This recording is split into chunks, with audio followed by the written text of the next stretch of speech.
Olá! A Assembleia de Minas tem diversos desafios nesse início de ano legislativo. O avanço da pandemia, a crise econômica, pautas polêmicas e a relação com o Executivo. Esses são os assuntos do mundo político de hoje. Eu vou conversar com o jornalista e comentarista político Orion Teixeira. Obrigada, Orion, por atender o mundo político. Um prazer falar com você novamente, Vivi, e também com a sua audiência, né? Orion, o ano legislativo começa com uma situação sanitária muito preocupante, uma situação econômica também muito preocupante, não só no país, mas em particular Minas Gerais, né? Mais talvez do que em 2020. Nós temos uma movimentação política em torno disso, a direção da Assembleia, a presidência da Assembleia se manifestou. Eu queria saber como é que você está vendo essa abordagem da Assembleia de lançar um programa como o Recomeça Minas e prometer fiscalização de vacina. Enfim, como é que você viu a movimentação política em torno da pandemia, da Assembleia e também do governo de Minas? Vivo, o fato é que 2020 ainda não acabou, né? Porque o principal problema dele ainda não está solucionado, não está resolvido, que é a pandemia aí da Covid-19. Enquanto isso não for superado, teremos aí um prolongamento dos mesmos dilemas, dos mesmos desafios, colocando aí as autoridades, o poder público, numa situação ainda de dar respostas que não apareceram até agora. É bem verdade que depende um pouco mais de vontade política para que a crise sanitária seja vencida, né? Não adianta você negá-la, não adianta você minimizá-la, porque ela vai cair no seu colo mais cedo ou mais tarde. Então, o Brasil está devendo, não é à toa que nós estamos aí com esse número de mortos inédito, segundo no mundo todo, né? Mais de 8 milhões de casos. Enfim, é uma situação que é um desafio e vai colocar todos, seja do judiciário, seja do legislativo, do executivo, de outros órgãos públicos, da própria sociedade, é preciso ter respostas rápidas para isso. E a única solução que sabemos chama-se vacinação. E ela já deveria estar acontecendo, porque vacina já tem de todo tipo, de todo país, de toda cor, seja chinesa, seja paulista, enfim, não há que ter receio e desconfiança da vacina. É importante que ela seja aplicada, seja de onde for e venha de onde vier. Então, falta esse protagonismo, essa iniciativa, essa atitude do governo federal, do governo estadual, para que a vacina chegue no braço de cada pessoa. Então, isso aí vai impactar, vai comprometer qualquer outro movimento. Então, por exemplo, na área econômica, né? Se não houver uma vacinação, você não tem como retomar a atividade econômica se a crise sanitária não for superada. Caso contrário, teremos todos infectados aí no ambiente de trabalho, no sair de casa, enfim, perdendo os cuidados e deixando a restrição, isso aí vai afetar. Então, não se pode pensar em qualquer outro movimento de grande magnitude se não houver também vencer, então, essa pandemia. O presidente da Assembleia Legislativa, nesse seu segundo mandato, né, da nova diretoria, que foi renovada agora, saiu na frente e apresentou um projeto chamado Recomeça Minas, não é isso? De retomada econômica, já prevendo que, em 6 meses, as autoridades responsáveis pela vacinação já estarão com isso bem adiantado, de forma que isso permita dê segurança às pessoas e ao próprio mercado de retomar essa atividade econômica. Ele saiu na frente, ocupou um espaço que seria do próprio governo, que não tomou essa iniciativa, até ficou incomodado com a iniciativa da Assembleia Legislativa, mas cabe também ao Poder Legislativo a iniciativa de apresentar projetos de lei. E, nesse sentido aí, o Recomeça Minas é uma oportunidade de, a partir, então, do fim da calamidade pública deste ano, para depois de julho, agosto, no segundo semestre, estaremos numa situação sanitária mais controlada, mais segura, de forma que a retomada econômica possa acontecer com base nesses 2 pilares lançados aí, que é de renegociação de dívida tributária, na casa aí, se for exitosa, chegar à casa de 15 bilhões de reais. E na outra ponta seria incentivar a atividade econômica com a redução de impostos. Agora, Orion, Agostinho Patrus, o presidente da Assembleia, chamou atenção para o fato de que esse é um debate que vai se dar, né? Esse prazo aí para aprovação de um projeto e a execução a partir de daqui 6 meses, prevê uma discussão entre empresários, trabalhadores, governo, enfim, envolver os diversos setores para se chegar... Trabalhadores. Trabalhadores para se chegar a um acordo, né? Para como que isso vai funcionar. O princípio tributação, tem a ver com tributação, economia e tal, mas tem um debate aí. É um pacto importante, viu? Porque não se faz, ninguém governa sozinho, nem só o executivo, que até agora tem se considerado como o principal protagonista desse movimento da administração pública, mas a administração pública ela é formada pelo menos pelos 3 poderes, né, em princípio, aí, que são o executivo, o legislativo e o judiciário. Então, você tem que governar começando com esse pacto entre esses 3 poderes, à medida que é importante o papel de cada um nessa reconstrução do Estado, na administração como um todo do Estado e da vida aqui entre os mineiros. Então, ele tomou essa iniciativa. É lógico que não tem a pretensão de ser o pai da criança, digamos assim. É lógico buscar primeiro pacto que tem que buscar é com os próprios deputados, que eles assumam esse compromisso e se dediquem a essa pauta aí. Naturalmente, envolver o governo, que ele é um ator importantíssimo nessa parte aí, é ele que vai executar essas diretrizes novas que poderão vir aí. O empresariado, que vai também ser beneficiado, ser alcançado por isso, os trabalhadores que vão ter que sair de casa, vão ter que se expor diante dessa situação aí, para poder, enfim, exercer suas atividades produtivas. Então, é importante esse pacto como um todo, essa participação. E a iniciativa, o político tem que fazer isso mesmo, ele tem que dar o primeiro chute, o chute inicial, de forma que as coisas, o jogo possa começar a andar novamente, até, quem sabe, podemos fazer esse gol aí até o final do ano. Falando de vacina e vacinação, o governador andou sendo bastante criticado, o governo, né, andou sendo bastante criticado por conta de um acordo aí que estava caminhando e foi frustrado com a Sinopharm, né? Diz que teve aí enfim, um ruído, uma negociação que teria sido abortada por causa de erros primários. Você acha que os deputados, inclusive, questionaram isso oficialmente, e, inclusive, o fato da Fundação Ezequiel Dias não ter sido acionada para a produção de vacina? Você acha que essas críticas são válidas? Faz um pouco parte do folclore aí da política, né? Você vai perguntar o que é a FUNED, o que faz a FUNED, isso está repercutindo até hoje, né? Mas você veja bem, a FUNED tem um papel fundamental, ela é um laboratório, um centro de estudos de pesquisa na área de medicamentos histórico em Minas Gerais, tem uma importância muito grande e poderia receber essa missão, esse investimento. O que se diz aí sobre esse disse-me-disse da vacina, do fuso horário com a China? Quer dizer, eu acho que o pano de fundo disso, isso não me convence, Vivi. O pano de fundo, eu acho que está aí, é na vontade política. Na vontade política, você vai até a China, se for preciso, você busca no Japão, onde quer que esteja essa vacina, e traga aqui para nós. A vontade política que está alinhada a uma outra situação política aí, que é a nacional. Em primeiro lugar, eu acho que o governador prefere não gastar dinheiro, porque a vacina estaria chegando, ou o Ministério da Saúde prometeu que vai chegar, que a obrigação é do Ministério da Saúde não só comprar, como organizar o Plano Nacional de Imunização. Então, como acomodou-se nesse ponto, já que o Zema tem uma visão quase que empresarial, neoliberal de gestão, é melhor então economizar, que a vacina vem de graça, eu não preciso comprar, mas ele tem que ter um plano B.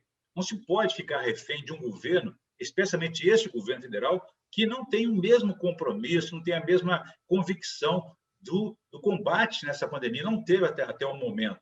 Então, não se dá para confiar, entregar o seu próprio governo a uma decisão que não é sua. Então, precisa ter um plano B, buscar uma vacina, seja em São Paulo, seja na China, onde quer que seja, você tem que ter um plano B. O governo tentou, aí disse que por um problema de fuso horário não conseguiu conduzir a negociação. Eu acho que faltou vontade política, faltou vontade de resolver o problema e de não ficar alinhado a um governo que não tem o mesmo projeto seu e que não tem o mesmo projeto do país, inclusive, que não está empenhado em resolver a situação da pandemia. Agora, isso não tem esse alinhamento com o Bolsonaro? Não teria também, daqui para frente, uma estratégia eleitoral do governador? Não, sempre teve. Tanto é que o governador Romeu Zema foi eleito de que forma? Você se lembra que na última semana, Sim, a véspera da mas eleição, digamos que nos 2 ele, primeiros anos talvez tivesse, assim, do ponto de vista da governança, fosse ele interessante, deu não? a senha, né? Ele deu a senha para ser eleito. E pode-se atribuir a essa senha, essa, digamos, mais do que um posicionamento dele, a essa infidelidade, já que o partido dele tinha um candidato, João Moedo era candidato e presidente nacional do Partido Novo. E ele simplesmente soltou aquela revelação como se fosse algo normal. Ah, eu falei o nome dele ali, mas meu candidato é outro, tal. Mas de bobo aqui, só nós aqui não somos eleitos, né? Então, veja bem, da mesma forma, ele manteve esse alinhamento com o Bolsonaro durante todo o governo, apesar das trombadas que ele teve com o partido dele. O partido dele contestou Romeu Zema diversas vezes, e eu até duvido que ele vá concluir esse mandato no Partido Novo. O Partido Novo, primeiramente, tolerou essa infidelidade de Zema. Depois ele entrou no STF, no Supremo Tribunal Federal, contra uma decisão do Zema que dava um reajuste de 40% dos policiais mineiros. Depois acabou recuando para 13%. Em seguida, agora, o partido dele expulsou um ministro de Bolsonaro, o Ricardo Salles, do Meio Ambiente, que era filiado ao Novo. Depois, o próprio ex-presidente, o João Moedo, anunciou que vai apoiar o impeachment. Na semana passada, a diretoria executiva do Partido Novo esteve discutindo a posição a respeito do impeachment. E agora parece que deu uma esfriada com essas mudanças nas eleições das duas casas lá, do comando das duas casas, mas na semana passada o Partido Novo chegou a se reunir e a tendência era de apoiar o impeachment e comunicar aos filiados, inclusive ao governador Romeu Zema, de que seria essa a decisão. O governador Romeu Zema, não sei se você acompanhou, ele se antecipou a essa decisão numa entrevista aqui a uma rádio da capital, dizendo que o partido é um partido, e ele e os deputados são outra linha de ação e de atuação do Partido Novo, que ele não acompanharia essa decisão pelo impeachment do presidente Bolsonaro. Quer dizer, é mais um sinal de Porque que... ele levou um puxão de orelha, né, Exatamente. O governador Romeu Zema chegou numa reunião do Partido Novo a sugerir mudanças na forma de financiamento eleitoral para o partido, porque ele dispensa, como você sabe, oficialmente, o fundo partidário, o fundo eleitoral. Ele só usa, então, o apoiamento de aliados, empresários, são todos empresários, têm dinheiro para isso.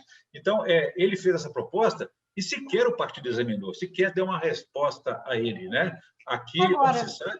Se a situação está assim, se há um desgaste tão grande, e nós já começamos 2021, o governador tem que começar a pensar para onde que ele vai, né? Se realmente ele for mudar de partido. Eu acho que ele está tranquilo nesse ponto, porque o próprio presidente não sabe para onde que vai ainda, está sem partido, mas vai ter que achar um partido, porque é para isso que o partido serve, para você se abrigar uma candidatura e se eleger. Sem isso, você não pode ser candidato ainda no Brasil. Então, ele pode estar tão alinhado com o Bolsonaro que amanhã o Bolsonaro anuncia, meu partido é X, e ele vai se alinhar, vai junto, até porque o partido dele não está mais alinhado com ele, né? Então, ele teria motivos para isso. Olha, esses motivos já foram dados no ano passado, no início do ano passado, quando o próprio vice-governador dele, Paulo Brandt, deixou o Partido Novo em função dessa primeira trombada que eu te disse aí no Supremo Tribunal Federal. Zema foi aconselhado a ficar, foi ficando, foi convivendo. As divergências comentou, né, o fato.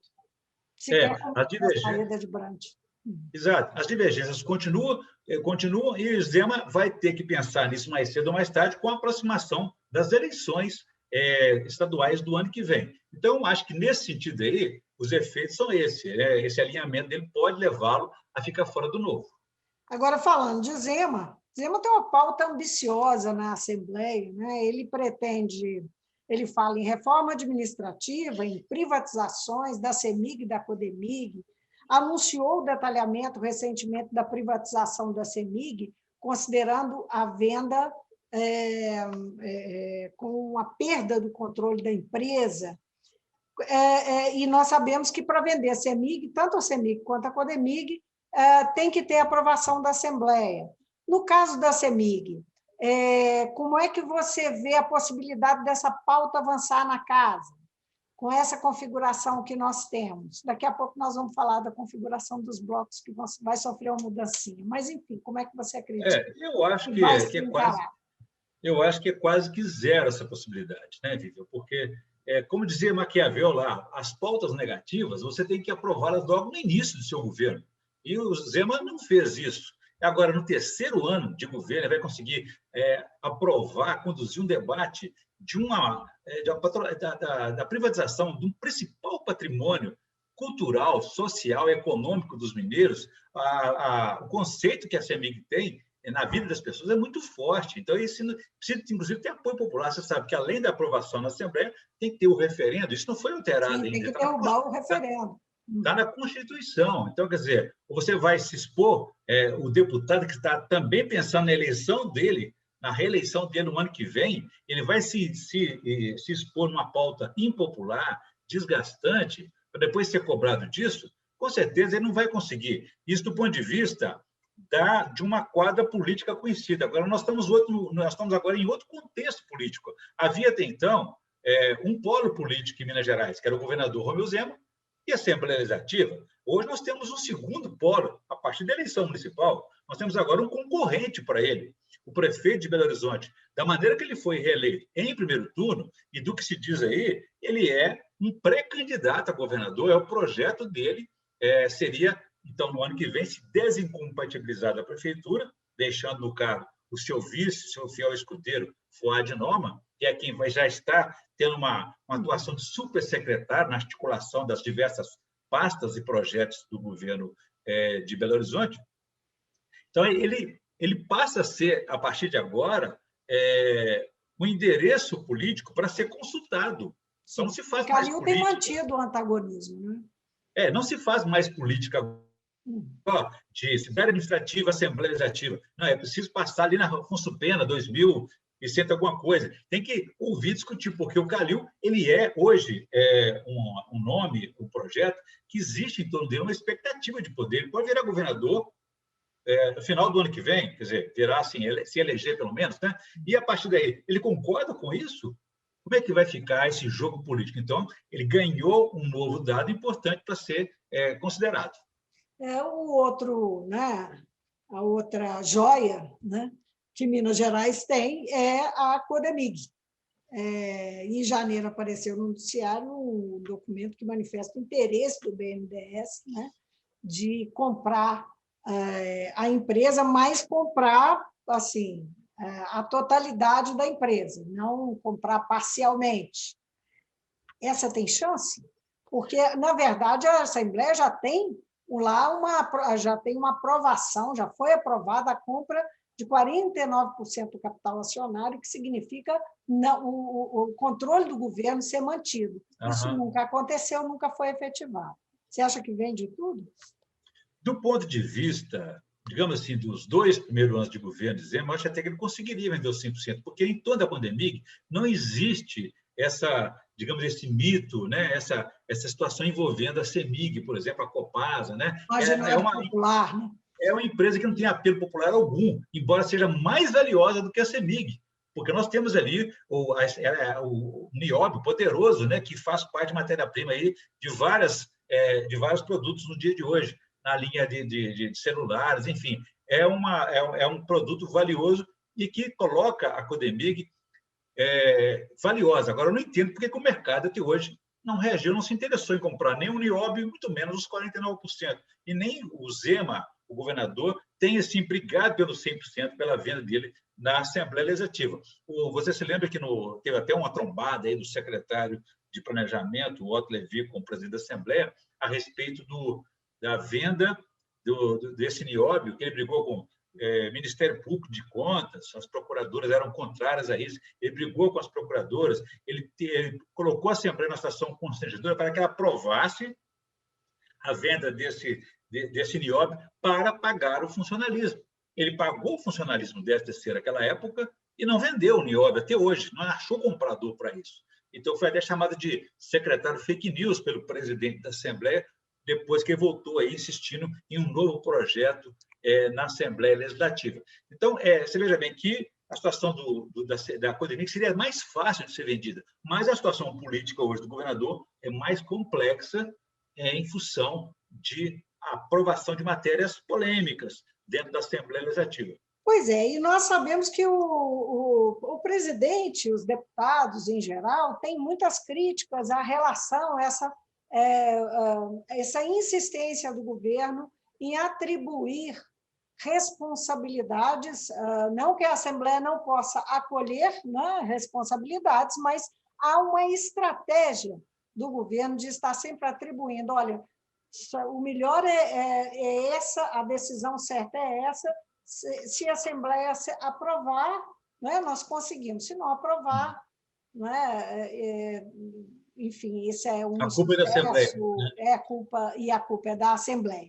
Isso realmente tem acontecido desde o início do mandato do Zema. Agora, ele começa aí um terceiro ano, lembrando novamente que nós estamos agora muito mais próximos da sucessão e tal. Como é que você acredita que ele pode reencaminhar, fazer alguma mudança de estratégia na relação com a Assembleia? Porque do lado da Assembleia também, naturalmente, pelos mesmos motivos, o jogo deve ser mais duro, não é? Ele vai tentar, porque ele sabe que ele não tem uma base de apoio, nem construiu, não valorizou isso, né? É exemplo do que fez o Bolsonaro em Brasília. Agora o Bolsonaro já mudou, já não briga mais com a velha política, não briga mais com a necessidade de uma governabilidade. Ele abraçou o Centrão e vai tentar salvar o governo dele nesse final.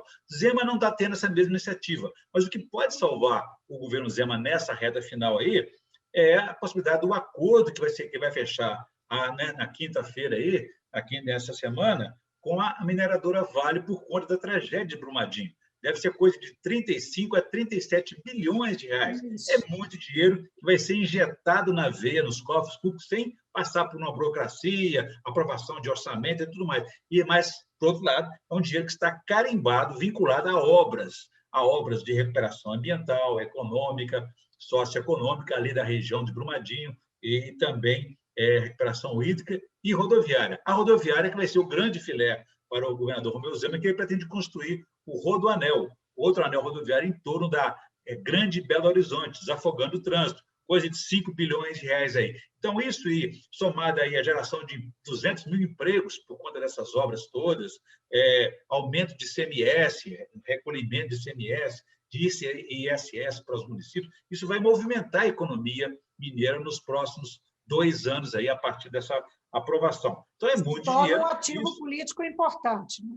Isso, ele sabendo trabalhar e conseguir transformar isso em obras e numa sensação de recuperação, de retomada econômica, como pretende o presidente da Assembleia, como pretende, aliás, todos os setores pretendem a retomada econômica. Então, isso vai ser algo que está acontecendo aí e deve ser essa semana, então, consolidada e celebrado esse acordo. Então, isso vai dar para a Zema uma preocupação maior, um ativo político, como você disse aí, e uma matéria-prima para ser trabalhada, que pode deixar aí a CEMIG e outras prioridades de antes para depois. Até porque, você veja bem, o projeto da recuperação econômica proposto aí pelo presidente Agostinho Patrus pretende aí algo em torno de 15 bilhões na recuperação de dívidas tributárias. Isso aí deve valer, superar o valor de 2 CEMIGs, porque o Estado hoje não tem mais um volume de ações que é majoritário, mas não tem um volume de ações que renda mais do que 10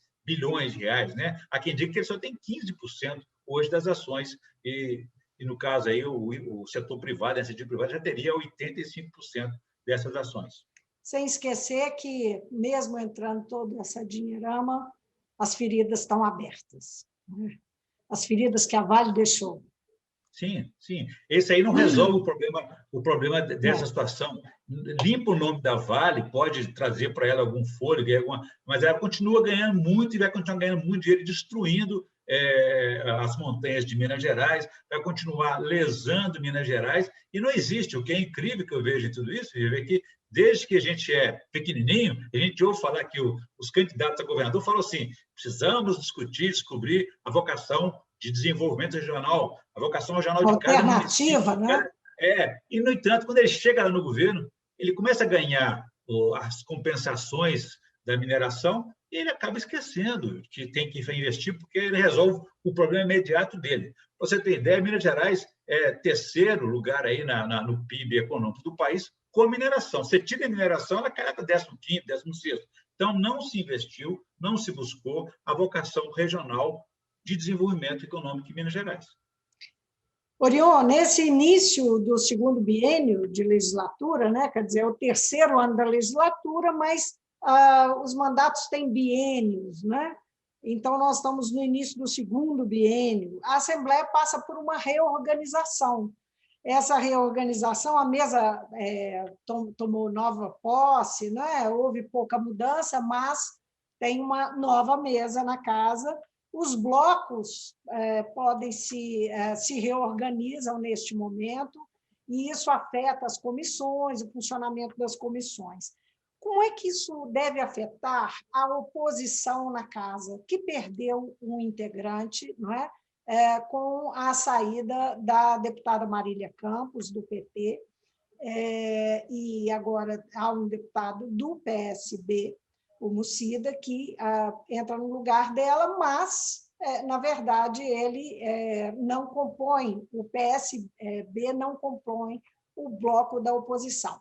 Como é que isso pode impactar a oposição na Assembleia, inclusive diante de pautas que a gente sabe que ela vai se colocar, vai confrontar pautas do governo e tal. Ela pode ficar enfraquecida, ou esse problema pode ser resolvido nesse início de ano? O que você tem apurado? Vivi, eu acho que assim, a questão de blocos na Assembleia, eu vejo pouca influência política no resultado dos processos políticos e legislativos, né? Porque na Assembleia o que eu vejo é o seguinte: há uma liderança, uma influência política, né, do presidente da Assembleia sobre todos os blocos, né? Até mesmo aqueles que são mais governistas, outros menos governistas. Então, a influência dele é um polo político de referência na casa. Então, assim, se a oposição perdeu um elemento ou outro, você já vê, o governo do Estado, a partir do governador, tem 3 deputados. O bloco dele chegou a ter 21, depois caiu para 15, 14, aí alguém empurrou alguém para lá, manteve o bloco 16, enfim.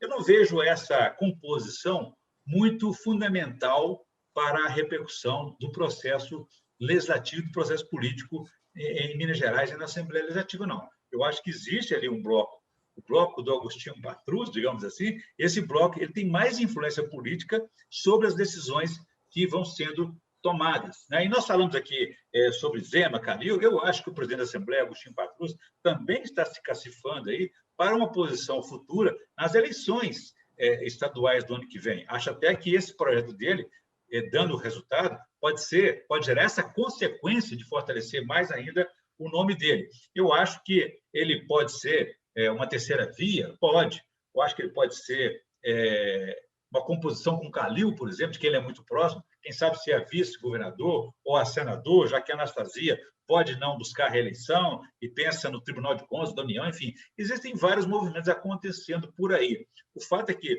Rodrigo Pacheco, que foi eleito presidente do Senado, era também um agente, um protagonista nesse processo de reeleição da eleição do ano que vem, já não seria mais, porque ele ganhou apoio do Calil, se reaproximou de quem era desafeto, inclusive, né? Ele tem apoio do Calil, provavelmente ele estará entre os aliados de Calil nessa futura sucessão estadual. Então, Agostinho Patrus, uma coisa é certa, ele não vai repetir o que ele fez na eleição passada, de apoiar o candidato Zema. E, muito provavelmente, se não for candidato próprio, ele deverá, talvez, aí, se aliar a Calil.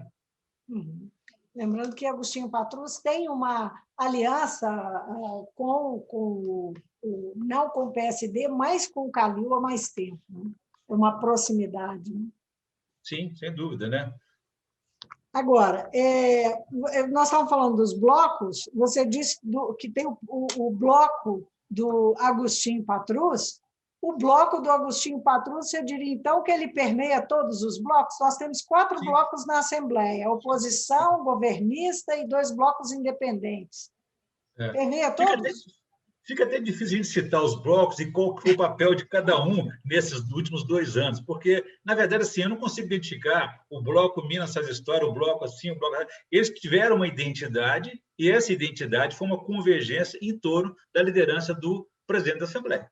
Agora, de qualquer forma, o bloco governista está buscando ampliar os seus integrantes nessa mexida.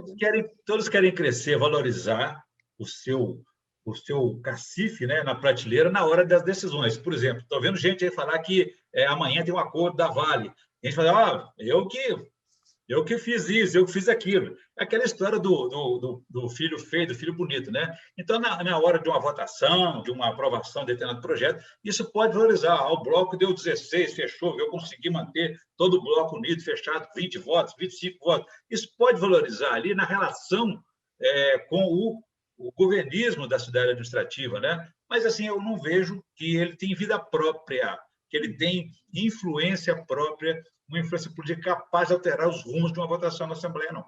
Sempre um prazer conversar com você. Já? Muitíssimo obrigada. Já tem meia hora que nós estamos conversando. Passa rápido, é sempre muito bom. Obrigada, prazer, Vitor. Quando você quiser, estamos às horas, tá bom?